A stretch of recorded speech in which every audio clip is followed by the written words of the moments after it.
जय श्री राम।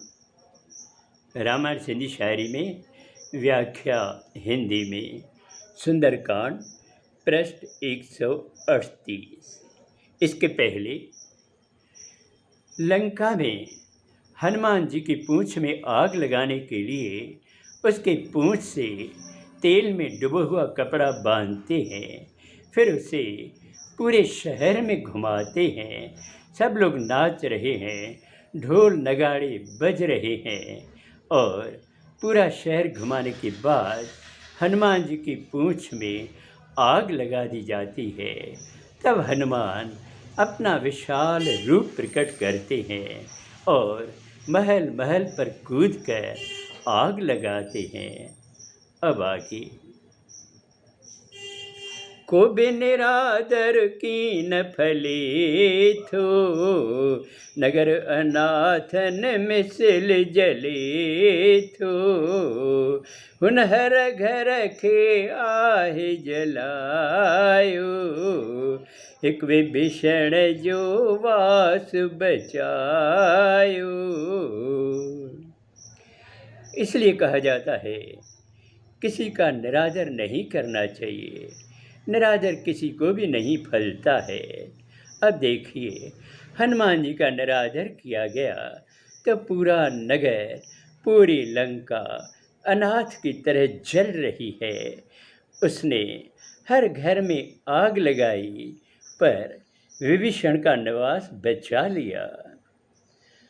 पार्वती खे शिव समझाए, रामदूत खे केर जलाए। टिपंद लंका नगर जलायो, पुटिप सागर मंझिल गायो। माता पार्वती को भगवान शिव शंकर समझा रहे हैं, उनको बता रहे हैं कि देखो, श्री राम के दूत को कोई हानि नहीं पहुंचा सकता, उन्हें भला कौन जला सकता है। हनुमान जी ने कूदकर पूरा नगर जलाया और फिर समुद्र में कूद गए।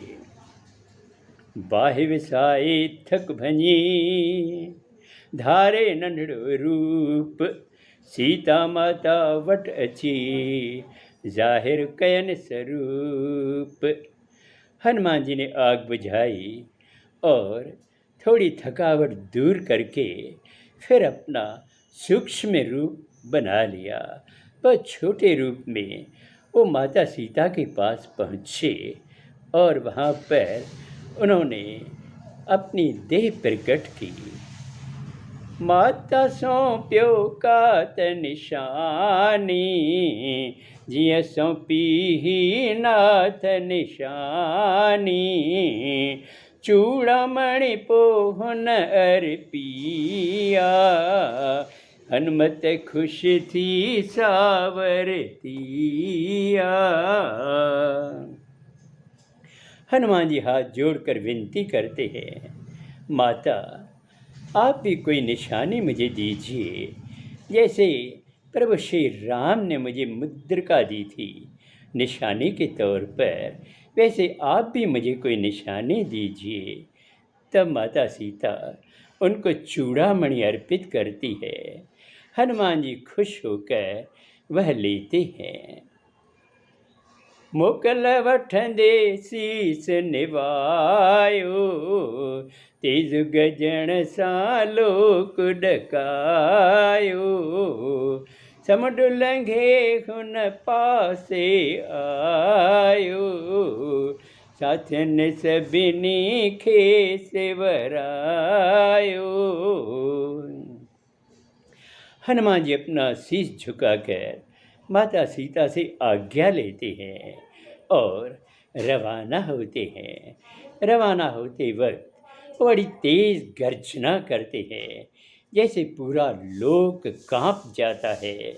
समुद्र को पार करके उस तरफ आते हैं।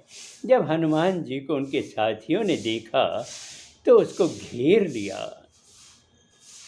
हाल बुद्धि सब ते सुख छायो, जन्म नौ जन साथ निभायो, मुख पर सन तन तेज समायो, रास करे कम हनुमत आयो। हनुमान के साथी हनुमान जी से हाल पूछने लगे और पूरी जानकारी लेने लगे। जब उनको पता चला कि वो काम करके आए हैं, प्रभु श्री राम का काम करके आए हैं, तो उन्हें लगा कि जैसे कोई नया जन्म मिल गया हो। सबके मुख पर प्रसन्नता है और शरीर पर तेज समाया हुआ है, इसी खुशी में कि भगवान श्री राम का काज हनुमान जी करके आए हैं। अब आगे अगले सोमवार को। जय श्री राम।